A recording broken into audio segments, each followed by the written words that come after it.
শান্তির পথ সে তো একটাই একটাই, সে পথে ইসলামায় ছুটে আয়।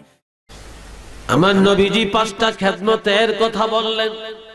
জোরে বলেন কয়টা? আর একবার বলেন।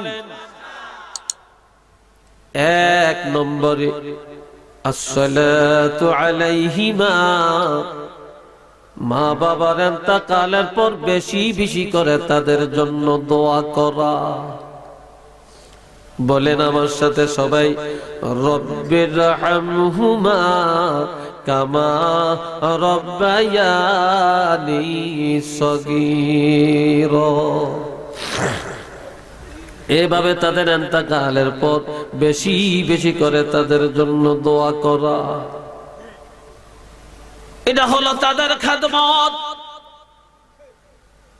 প্রত্যেক বৃহস্পতিবার এবং রবিবার দিবাগত রাত মা বাবার রুহু ঘরের দরজায় আসিয়া দাঁড়ায়। আল্লাহু আকবার।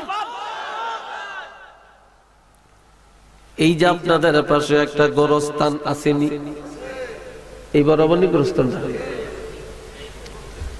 এই গোরস্থানে কত হাজার হাজার মানুষ শুইয়া ঘুমায়। কারো বাপ, কারো মা, কারো দাদা, কারো দাদি, কারো নানা, কারো নানি, কারো ভাই, কারো স্ত্রী, কারো স্বামী, ঠিক না? কিন্তু প্রত্যেক রবিবার দিবাগত রাত আর বৃহস্পতিবার দিবাগত রাত এই রুহগুলা সব বাড়িতে আসিয়া ঘরের দরজায় দাঁড়ায়। কি বলে?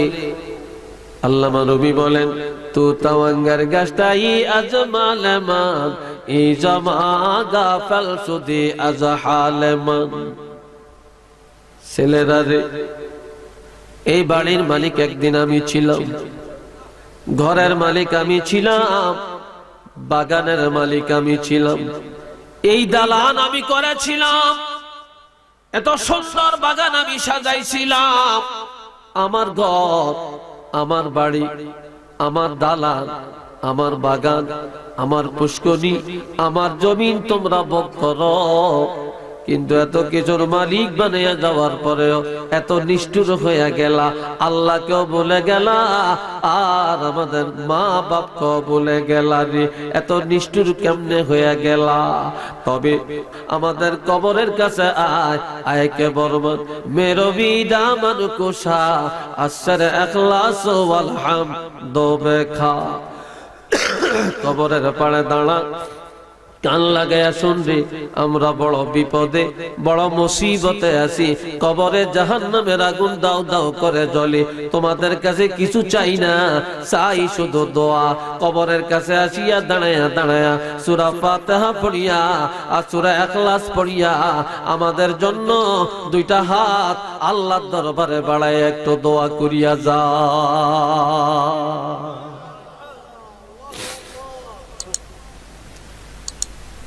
বুখারীর হাদিসে আছে, কোন ছেলে যদি বাবার কবরের কাছে যায়, মার কবরের পাশে যায়, যায়া যখন দোয়া পড়ে, আউযু বিল্লাহ বিসমিল্লাহ পড়িয়া, সূরা ফাতিহা পড়িয়া, সূরা ইখলাস পড়িয়া, দুরূদ শরীফ পড়িয়া 2টা হাত আল্লাহর দরবারে বাড়ায়, ইউরফাউ আনহু আযাবুল কবরি ইলা ইয়াউমিল কিয়ামা। আমার নবী বলেন, কিয়ামত পর্যন্ত আমার আল্লাহ কবরের আযাব মাফ করিয়া দেয়।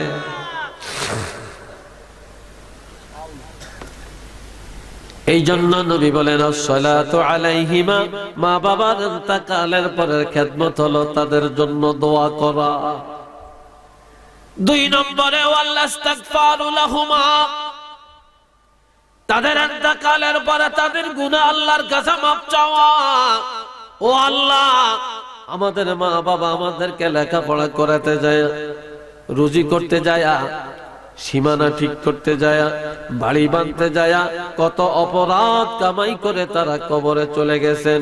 আল্লাহ মেহেরবানি করে আমাদের সেই মা বাবার জীবনের সমস্ত গুনাহ মাফ করে দেন। এইভাবে মা বাবার গুনাহ মাফ চাইলে আল্লাহ পাক সন্তানের গুনাহ মাফ করে দিবেন, মা বাবার গুনাহ মাফ করে তাদেরকে জান্নাত দিয়ে দিবেন। 3 নম্বরে কষ্ট হয় আপনাদের, তিন নম্বরে ওয়া ইনফাযু আহদিহিমা মিন বা'দিহিমা, তাদের ইন্তেকালের পর তাদের ঋণ আদায় করা, ওসিয়ত করে গেলে ওসিয়তগুলি পূর্ণ করা। চার নম্বরে ওয়াসিলাতুর রাহিমিল্লাতী লা তুসালু ইল্লা বিহিমা, তাদের ইন্তেকালের পর যে আত্মীয় রেখে যায়, যাদের সাথে সম্পর্ক বজায় চলা তারা ব্যতীত কঠিন, এমন আত্মীয়ের সাথে সৎ আচরণ করা, আত্মীয়ের সাথে সৎ আচরণ করা। তাদের রেখে যাওয়া আত্মীয়, বুইনের বাড়ি, খালার বাড়ি, পুপির বাড়ি, মামার বাড়ি, চাচার বাড়ি, এরা তাদের রেখে যাওয়া আত্মীয়, তাদের সাথে সুসম্পর্ক বজায় রাখিয়া চলা। তবে কিছু কিছু মহিলা আছে তাদের খাসলত ভালো না। এক জাতীয় মেহমান দেখলে কলিজা কাটিয়া খাওয়ায়, আর এক জাতীয় মেহমান দেখলে তাদের দুঃখে কলিজা ফেটে যায়। কথা ঠিক কিনা বলেন? এরা কারা? স্বামীর দিকের মেহমান দেখলে কলিজা ফাটিয়া যায়, বেগমের দিকের মেহমান দেখলে কলিজা কাটিয়া খাওয়ায়। বেগমের দিকের মেহমান বেগমের মা, বেগমের বাবা, বেগমের ভাই, বেগমের বোন, বুনজি বুনফুত, এরা যদি আসে কি আনন্দে কথা বলে, পাকশাক করিয়া খাওয়ায়। আর স্বামীর দিকের মেহমান, স্বামীর বুইনে যদি বেড়াইতে আসে, স্বামীর বাগিনা বাগনি যদি আসে, স্বামীর পুপি যদি আসে, স্বামীর খালা যদি আসে, স্বামীর দিকের মেহমান আসলে মহিলা যেন তাদেরকে চিনে না। একটু চিল্লিয়া বলেন না নাউযুবিল্লাহ। এরকম আছে কিনা বলেন?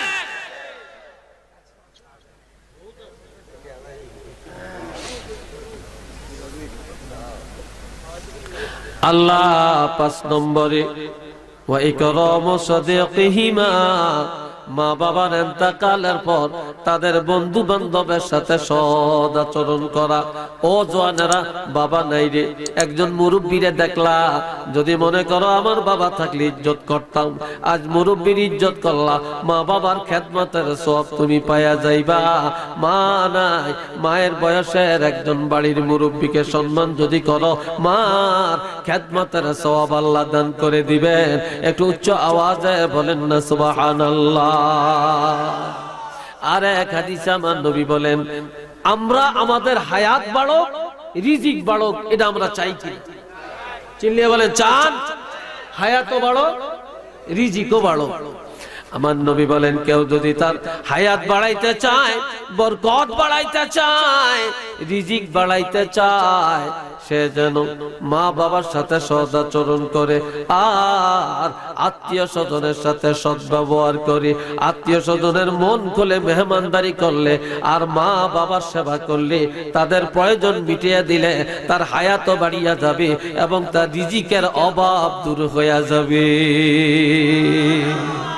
মা বাপের না খাওয়াইয়া, আত্মীয় স্বজনের সেবা না করিয়া আপনি টাকার পাহাড় বানাইবেন, এই টাকা আগুনে ফোড়াইয়া ছাই করিয়া দিব, এই টাকা একদিন ধ্বংস হইয়া যাইব, এই টাকা আপনারা পার করবেন।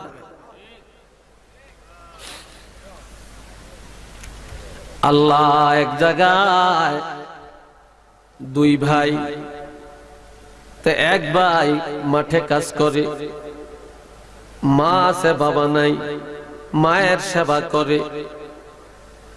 আর এক ভাই ঢাকা থাকে, বাসা ভাড়া করে ছেলে মেয়ে নিয়ে বাস করে, কিন্তু বাড়িতে টাকা দেয় না। বাইরা যদি কয়, বাইরে তুই লেখাপড়া করছ, চাকরি করছ, তুমি মার ওষুধ লাগে, তুমি কিছু টাকা পয়সা দাও না। বাইয়ে জবাব দেয়, তোমারে না জায়গা জমিন সব দিয়ে দিছি, আমি তো জায়গা জমিনের আয় ব্যয় আনি না, তুমি হেদিনের আয় ব্যয় দিয়েই তো মায়ের সেবা করতে পারো, আমার কাছে টাকা চাও কেন? তখন ভাইয়েরে বলছে, ভাই তুমি কোন দিন বাড়ি আসবে, একটু বাড়িতে আসো, দরকার আছে। ভাইয়ে বাড়িতে আসছে, আসার পরে এই যে সংসার করি না, ভাইটা মেম্বার সাহেবের কাছে যায়, যায় বলে, মেম্বার সাহেব আমাদের বাড়িতে একটু আসেন, আমরা দুই ভাই আমাদের জায়গা জমিন গুলো ভাগ বন্টন করিয়া দেন। এখন ভাগ করতে বসছে, আর এখন ওই বাড়ির সোজা ভাই যে নাকি কাম কাজ করিয়া মারে খাওয়ায়, এই ভাইটা দাঁড়িয়ে বলতেছে, ভাগ দুইটা, এর বাহিরে ভাগ করলে আমি মানব না। কয় কি? এক ভাগ হলো জায়গা জমিনের ভাগ, আর এক ভাগ হলো আমার মায়ের ভাগ। তবে আমার জায়গা জমিন যত সব আমার বাইরে দিয়ে দেন, কিন্তু আমার মায়ের ভাগ আমি দিব না। আমি এতদিন কষ্ট করে আমারে খাওয়াইছি, আজকে সেই মা আমি বাইয়ের ভাগে দিতাম না। আমি আমার মারে নিয়ে থাকবো, পরের সংসারে কাজ করব, যখন যা পারি নুন পানি খাবো, মা বাবা মারে খাওয়াবো, তবে আমার জায়গা জমি লাগবে না, আমার বাইরে দিয়ে দেন। এখন এক ভাগ নিল ভাইয়ে, মায়ের ভাগ, শিক্ষিত ভাই নিয়ে গেল জায়গা জমিনের ভাগ। ওই শিক্ষিত ভাই জায়গা জমিনের ভাগ নিয়া এত বেজ্জতি হলেন, জায়গা জমিন হারাইলেন, শেষ পর্যন্ত পথের ভিখারি হয়ে গেলেন।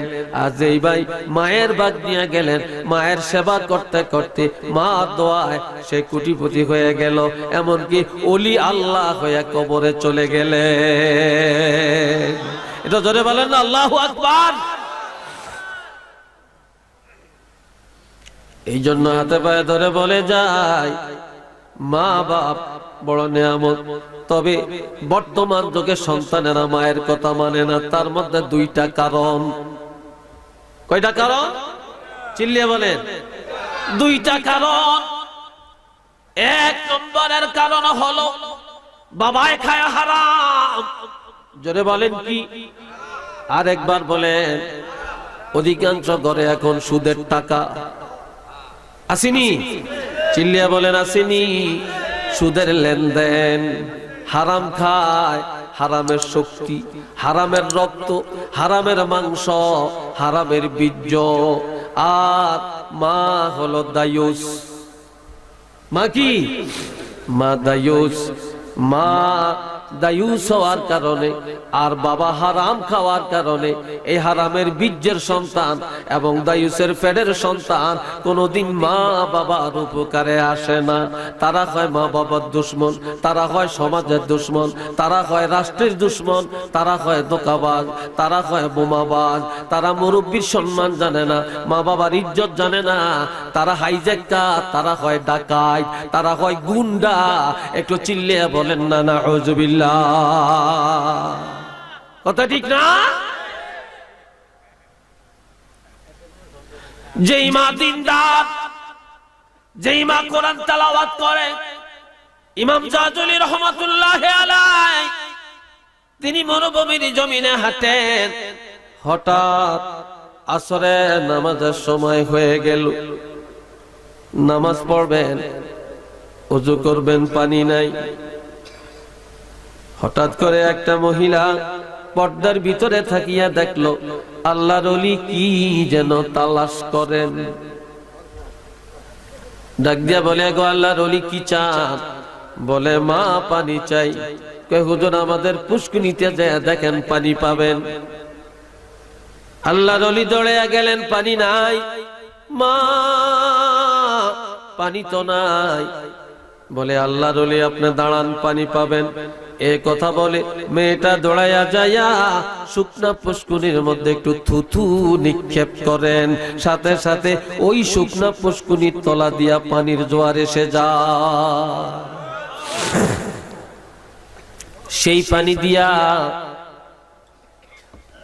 আল্লাহর ওলি নামাজ পড়লেন, ওযু করলেন, নামাজ পড়লেন, ওযু করলেন, নামাজ আদায় করলেন। নামাজ পড়িয়া ঘরের পাশে যায় ডাক দিয়ে বলে, মা সত্য করে বলো গো, কি আমলটা তুমি করো যে কারণে তুমি এত বড় ওলি আল্লাহ? মারহাবা কন্যা। মেয়েটা বলে, গো আল্লাহর ওলি, আমি যেদিন আমার স্বামীর সাথে বিবাহের পরে স্বামীর গাড়িতে করিয়া স্বামীর ঘরে বউ হইয়া ঢুকলাম, সেদিন থেকে কোনদিন আমি ঘরের বাহিরে যাই না। 2 নম্বর, এক ওয়াক্ত নামাজ আমার কাজা হয় না। 3 নম্বরের আমল, কোনদিন আমার কোরআন তেলাওয়াত বন্ধ হয় না। 4 নম্বরের আমল, আমার স্বামীর মনে কোনদিন ব্যথা দেই না। 5 নম্বরের আমল, যে আমি হাত দ্বারা করি সংসারের কাজ আর আমার জবানে সারাক্ষণ আল্লাহর হাবিবের উপরে দুরূদ শরীফ তেলাওয়াত করি, যার কারণে আমার জবানের মধ্যে আল্লাহ এই বরকতটা দান করেছে।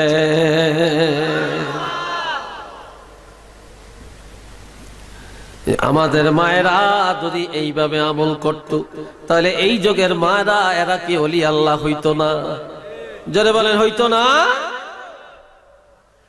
ছেলে বাপের গলায় গামছা লাগাইয়া টানতে টানতে টানতে বাড়ির গাড়ার আগে মসজিদের পাশে বাড়ির যে মেইন ফিলারাটা আছে ওই ফিলারা পর্যন্ত আনছে কলাত রশি লাগে। তো এই বাপে শেষরানি খায় আর কয়, ছেলে রে আর টানিস না, এর চাইতে বেশি নিলে সীমা লঙ্ঘন হবে। কয় কা? কয় আমিও আমার বাবারে টানতে টানতে এই পর্যন্তই আনছিলাম, এই জন্য আমি যে দূর করছি হে দূর ভাইয়া গেছি। একটু নাউজুবিল্লাহ কর না। আমার এলাকায় বাপে ছেলেরে রিক্সা কিনে দিছে, ছেলে রিক্সা চালাবে, প্রতি মাসে 1 বস্তা করে বাবাকে চাউল দিবে আর নগদ 500 টাকা দিবে। কিন্তু ছেলে রিক্সা চালায়া ছেলে মেয়ে নিয়ে খাওয়া দাওয়া করে আলিশান ভাবে, বাবাকে চাউলও দেয় না আর 500 টাকাও দেয় না। বাবা চেয়ারম্যানের কাছে বিচার দিছে, চেয়ারম্যান মেম্বাররা একটা দোকানে বসে বিচার করতেছে, ছেলেরে ধমকাইতেছে, ছেলে জরিমানা করবে। ইন দি মেইন টাইম আমি সেখানে আসলাম, আসার পরে আমি জিজ্ঞাসা করলাম, চেয়ারম্যান সাহেব এই যে ছেলেটা জরিমানা করতেছেন ভালো কথা, তবে তার বাবার একটু জিজ্ঞাসা করেন যে তার বাবাই কোনো এই ছেলের দাদারে এরকম খাওয়াই চলিনি। তখন হ্যাঁ আমি এসব অভাবে আসছিলাম, আমিও কোনো আমার বাবারে খাওয়াইতাম পারি না, বাবার খেদমত করতাম। এই কথা বলেন কেন?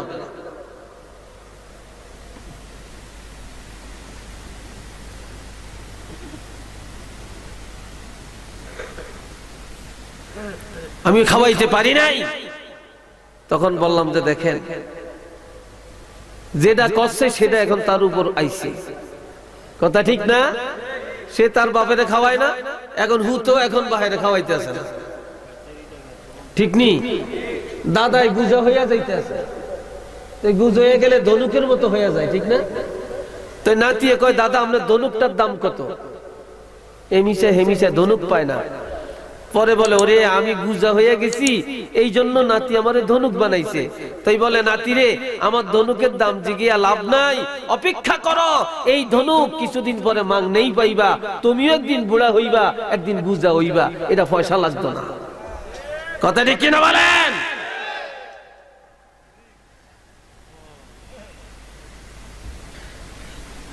আবার কোন কোন জায়গায় বউরা শাশুড়িরে দেখতেই পারে না, একটু পায়খানা দেখলেও শাশুড়ি দেখতে পারে না। একটু নাউজুবিল্লাহ কোন, আর একটু জোরে কোন। আবার কিছু শাশুড়ি আছে নিজের খাসলতের কারণে বউগো কামাই খাইতে পারে না। কথা ঠিক কিনা বলেন? নিজের মাইয়ায় অন্যায় করলে মাইনা নেয়, পরের মাইয়া সামান্য অন্যায় করলে এটা মেনে নিতে চায় না। কথা ঠিক না? এটা মেনে নিতে চায় না, খাসলত ভালো না, বউজিকে খাওয়ান দাওয়ান দেখতে পারে না। বউরা কত কিছু কত সময় খায়, এক সময় আচার খায়, আরেক সময় একটু বড়ি খায়, আরেক সময় একটু তেঁতুল খায়, আরেক সময় একটু জাল খায়, আরেক সময় একটু এইটা বানানি খায়, হেটা বানানি খায়। এক জাতীয় শাশুড়ি আছে কলজাটা ভারিয়া যায়, বউ এটি খায় খায়। কথা হাসা না? হ্যাঁ। আবার বউরা শাশুড়িকে কলজা বাড়িয়ে যায়, আমার হুতে এত কাপড় দেয়, টাকাটি খরচ হয়ে যায়। তো এই বউরা হলির কামাই, এই সেই শাশুড়িরা বউগো কামাই খাইব কি করিয়া? আবার কিছু বউ আছে জন্মের সালাক, জন্মের সালাক কারে কেমনে কনভার্ট করতে হয় জানে। সালাকি জানলে হরিও বাও থায়, বউও বাও থায়। এক জায়গায় শাশুড়ি আর বউ ঝগড়া লাগিয়া, শাশুড়ি কয় বউ বেশি খায়, বউ কয় শাশুড়ি বেশি খায়। বুঝলেন? লাগছে ঝগড়া, অনেক দনজনে খানা বন্ধ করে দিছে। 3 দিন পর্যন্ত খায় না। শাশুড়িরও ফেট খান খান করতেছে, বউরও ফেট খান খান করতেছে। এখন বউ গেছে ঘাটলার মধ্যে, শাশুড়ি এই দিক দিয়ে বউরে টোকায়, যা দেখে বউ তো ঘাটলায়, এই ফাঁকি দিয়ে শাশুড়ি কয় আমি গোপনে 2 ভাত খাইয়া লই, বউ যেন না জানে। তখন গরবে যদি ভাত খায় তাহলে বউ যদি আইসা দেখ খেলায় তাই তো গোমর আউট হয়ে যাইব। এই জন্য শাশুড়ি করছে কি ভাত 2 লইয়া একবারে ফেলেটো করিয়া ঘরের পাশে পাট ক্ষেত, এই পাট ক্ষেতের মধ্যে বসে বসে খাইতে আছে। বউ আইসে ঘাটলার থেকে আইয়া দেখে শাশুড়ি ঘরে নাই, তো বউ কয় আমিও 3 দিন পর্যন্ত না খেয়া শাশুড়ি কোথায় আছে, শাশুড়ি যেহেতু ঘরে নাই এই ফাঁকি দিয়ে আইও শাশুড়ির অদেখা 2 ভাত খাইয়া লই। তাই শাশুড়ি বউও ভাত 2 লইছে, লইয়া কয় আমি যদি ঘরে বসে খাই শাশুড়ি আইসা আবার দেখিয়া লাইনি, এই জন্য বউও ভাত লইয়া ভাত খেত গেছে খাইতে। যাইয়া দেখে শাশুড়ি বয়ে বইয়া ভাত খাইতে আছে, অন্ত সারণ লাগবো।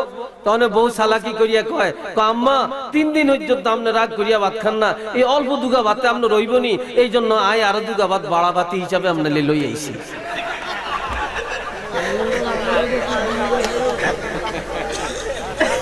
বুঝছেন?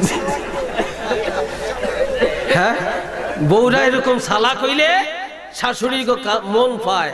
এখন শাশুড়ি কই কিরে হুদায়ন আর বউডার লগে রাগ করিয়া 3 দিন না গিয়া রইলাম, যে বউ আমার লাগিয়া যে বাড়া ভাত পর্যন্ত লই আইলো, হ্যাঁ পাট ক্ষেতের মধ্যে, এই বললাম বালা বউ আর হইতে হারে। বুঝছেন নি কথাটা? এই যে চালাকিও শিখতে হইব।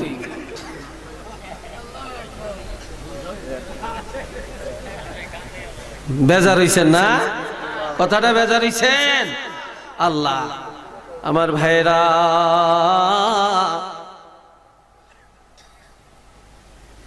দায়ুসের ঘরের সন্তান ভালো হয় না। কি হয় না? দায়ুসের ঘরের সন্তান ভালো হয় না। অধিকাংশ ঘরের প্রথম সন্তানটা দেখবেন ভদ্র। কারণটা কি?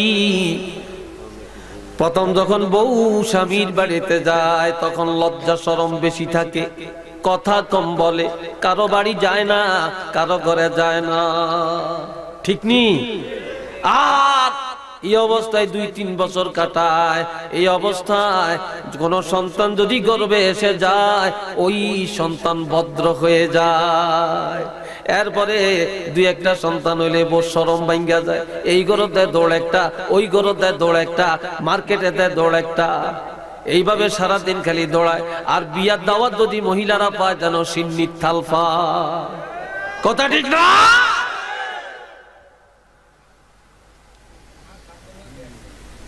আমার ভাইয়েরা, এখন বউ স্বামীর বাড়ি গেছে, স্বামীর বাড়ি পর্দা নাই, তো বেগমে কয় আমার বাপের বাড়ি পর্দা, বাপে আমার কোরআন পড়াইছে, হাদিস পড়াইছে, মাদ্রাসা পড়াইছে, তোমার বাড়ি পর্দা নাই, তুমি পর্দা করো। স্বামীর ডাইলেও শুনে না।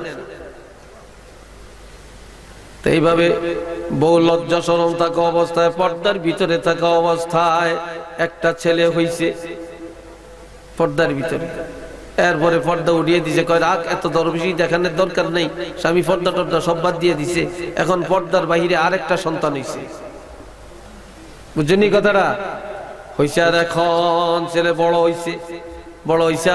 এখন স্বামীরে বুঝায় যে স্বামী পর্দার কি গুণ আর বেপর্দার কি গুণ তোমার এক যা প্রমাণ করে। কয় কেমনে? আমি ঘরে বইয়া বইয়া কাইন্দাম, তুমি কারণ ওইটা বইসা থাকো আর শুধু দেখবা, কিছু বলবা না। তো ছেলে করে কইছে, ছেলেরা গেছে ঘরের বাহিরে, তো ভাই বয়ে বয়ে কানতে আছে। তো বড় ছেলেটা আসছে, আইসা বলে মা আপনি কাঁদেন কেন?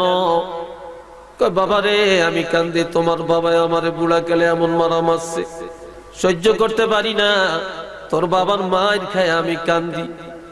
ছেলে কয় মা মা আর কইেন না, আর কইেন না, শরম, বাবাই মারছে, মা গো ধৈর্য ধরেন, মা ধৈর্য ধরলে আপনি বেহেশতে যাইবেন মা।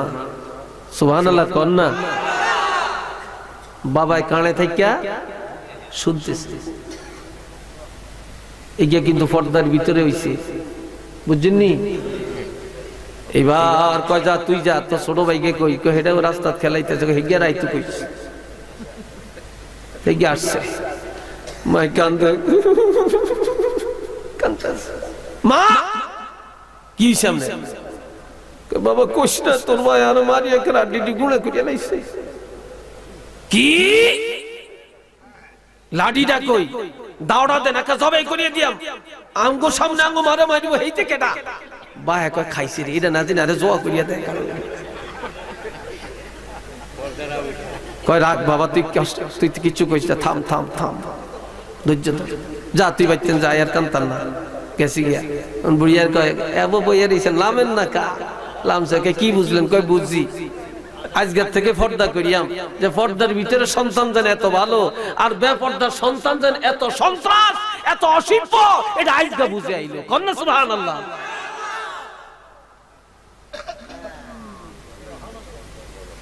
ঠিক নেই এই জন্য মায়েরা যদি কোরআনওয়ালা হয়ে যায় মায়েরা যদি পর্দাওয়ালা হয়ে যায় মায়েরা যদি নামাজি হয়ে যায় মায়েরা যদি দিনদার হয়ে যায় আল্লাহ ওয়ালি হয়ে যায় আল্লাহর কসম ওই মায়েরা সুসন্তান উপহার দিতে পারেন আর বাবা যদি হালাল খায় হালালের সন্তান ওলি আল্লাহ